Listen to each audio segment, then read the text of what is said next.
اب مرتضیٰ نے سب سے پہلے چہرہ مصطفیٰ کو دے گا۔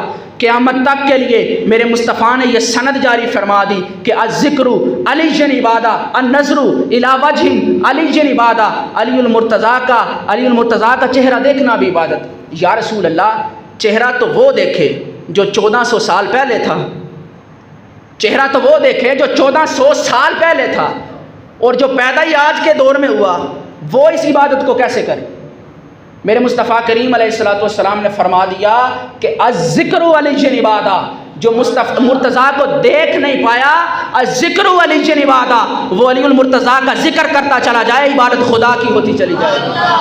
یا رسول اللہ، اب جو بندہ ذکر بھی نہ کر سکے، ذکر تو وہ کرے جس کے ہاں زبان ہو، زیارت وہ کرے جس کے پاس آنکھیں ہوں۔ باری تعالیٰ کائنات میں نبی نے بھی ہیں، وہ اس عبادت کو کیسے کریں؟ بہرے بھی ہیں، گونگے بھی ہیں، بول بھی نہیں سکتے، سن بھی نہیں سکتے، وہ اس عبادت کو کیسے کریں؟ پھر میرے مصطفیٰ نے فرمایا گھبراؤ نہیں، حب علی عبادہ، جس کے دل میں علی کی محبت ہوگی وہ بھی خدا کی عبادت کرے گا۔